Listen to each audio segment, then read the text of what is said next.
I was in my comfort zone. I was doing just enough to get by. I was working on a job. They paid me just enough to keep me from quitting, and I worked just hard enough to keep from getting fired. How many know people like that? Blink your eyes if you understand what I'm talking about. I was parked. I knew I could do more. But when my mama died, it took something out of me. When I went through a divorce, it took something out of me. When my best friend died, it took something out of me. I paused. And somebody said that life is like an onion. You have to peel it one layer at a time. And sometimes you cry. Life's going to happen to you when you have a dream. You're going to get slapped around. And don't take it personal. Don't ask, why did this have to happen to me? Why not you? Who would you suggest? You want to give us some names, some email addresses? Don't tell everybody. 80% don't care, and 20% glad it's you. It's called life. Suck it up and move on. Get over it.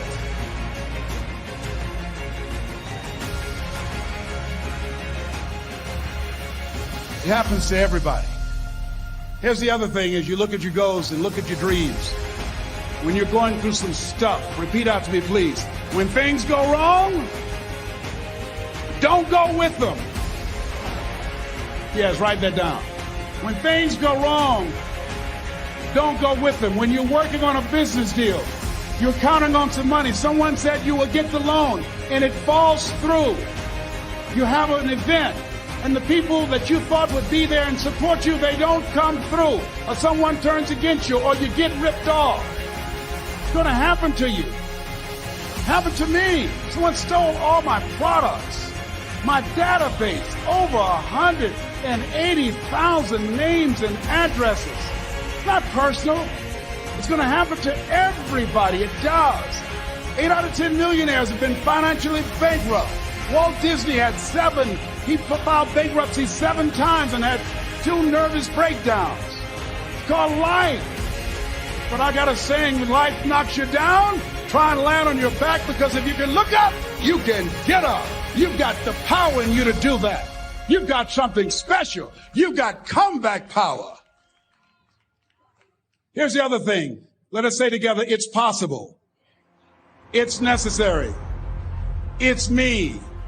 Yes, write that down. It's me. Take ownership for your life. Nobody can live your dream for you but you. Nobody's going to take care of your business like you. Stop coming up with excuses. Don't give yourself permission to continue to live a small life. You can't fit a big dream into a small life. Give yourself permission to go for it, to test yourself, to challenge yourself, to live full. I like the saying, always strive to get on top in life, because it's the bottom that's overcrowded. The reason you're here is because there's something in you that says, I can do more. This just can't be it. There's something in you. There's a calling on your life. There's something in your heart that caused you to get dressed and spend the money to go to seminar after seminar and listen to message after message and speaker after speaker.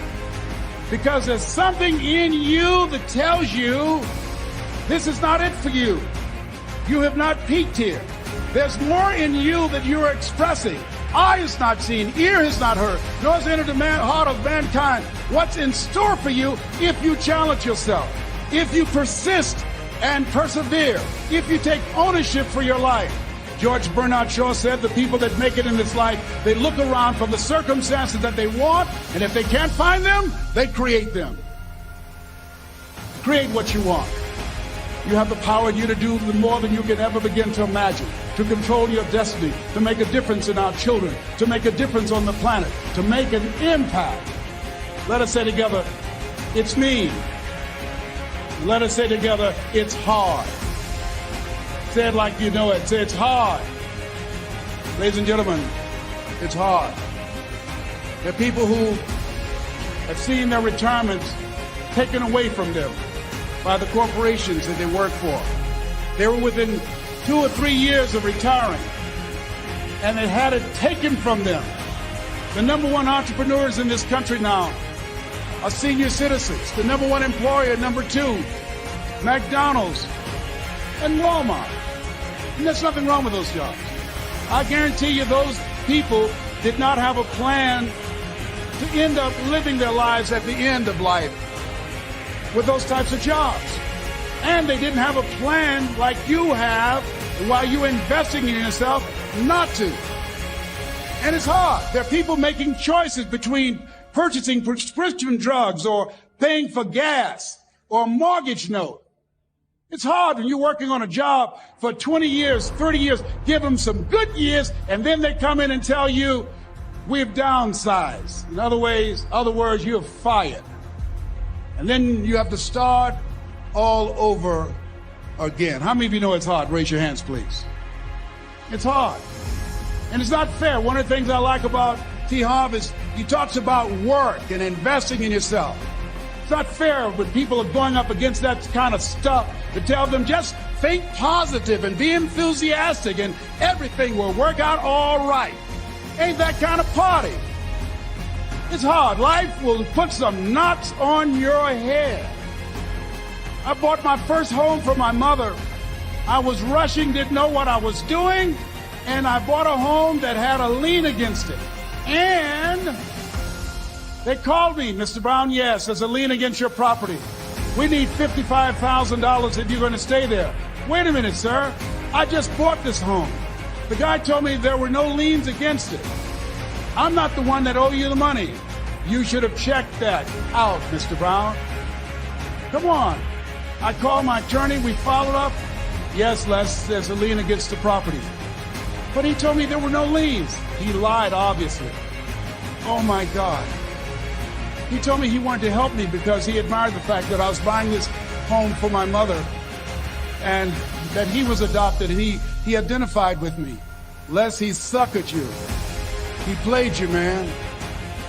So what?